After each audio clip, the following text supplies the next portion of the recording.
I have received exactly 0 emails about who's coming on Friday. All right.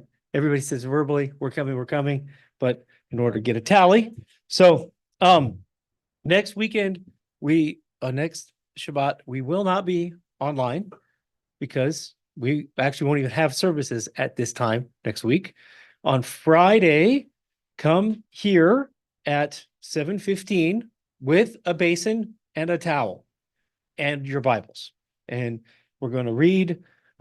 Actually, in one of the closets, I have the printouts from last year that you could take home and practice and bring back because I didn't reprint. So we're gonna go through all the scriptures with the bread and the wine and do the night Yeshua was betrayed, Friday, April 11th at sunset, right here, well, 7:15. Okay, okay. Nobody's even nodding. Okay. Remind me later, right? You didn't tell us. I didn't know what time, right? Right? Yeah. So then there's no Sabbath service on April the 12th. And since April the 12th is Shabbat, we have to have all the cleaning and leavening done from our home by sundown Friday, which is a day early, right? So day early, because usually we could do the foot washing, go home and finish the next day, not this time. Okay. So then Saturday, April 12th at sunset is Passover. Sunset in North Kansas City is 7:53.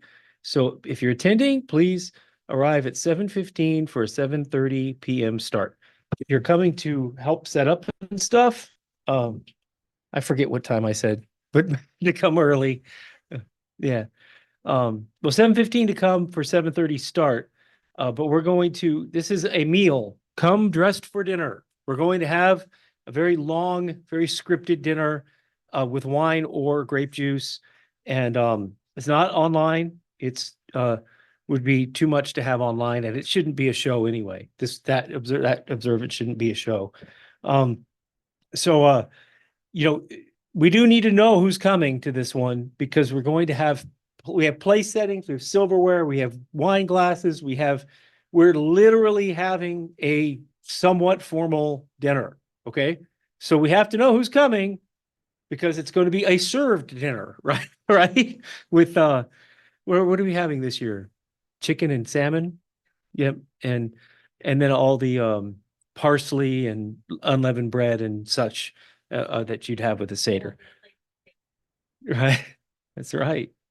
So it is like we always talk about. I'm not big at talking about it, but the wedding supper of the Lamb, the invitation, this is the closest thing we do to that, right? Now you don't have to do it here, right? And you don't have to do it the way we do it, right?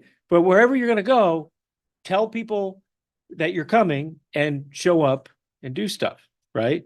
It's hard to do in this walk. There's no cost. It's totally covered, totally paid for. Probably the best meal you're going to have all year, and definitely the most unique meal you're going to have all year because of all the different scriptures and things that we do.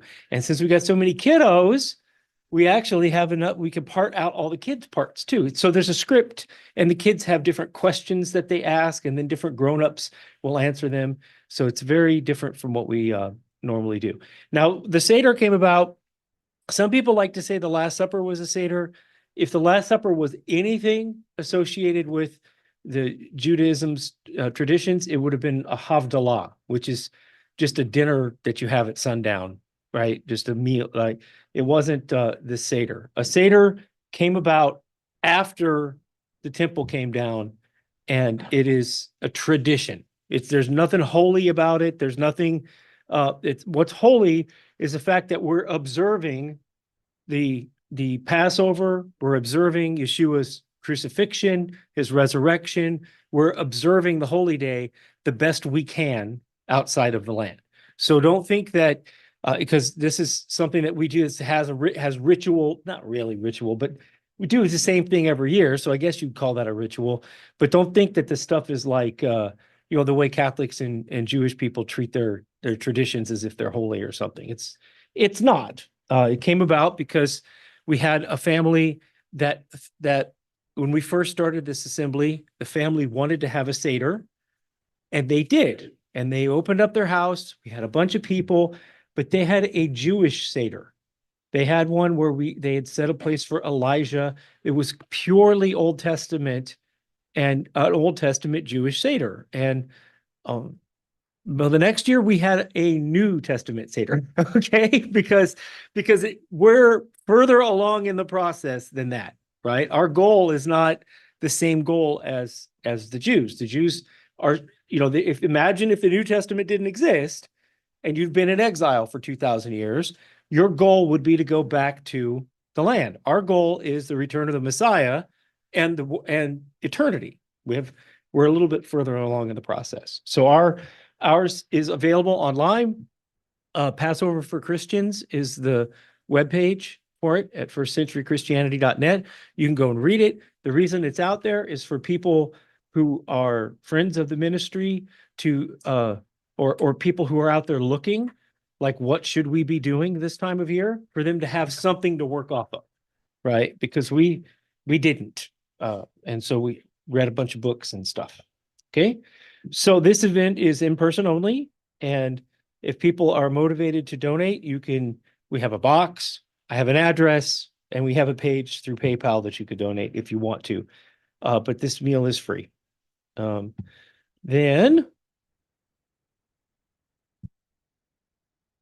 Sunday, April 13th is the first day of unleavened bread, is the high Sabbath, and we'll be in this room at our normal time.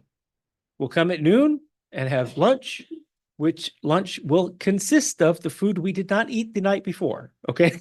Okay. No need to do anything. And this time of year, we get to know each other really well because we meet 1, 2, 3, 4, 4 days in a row. Okay.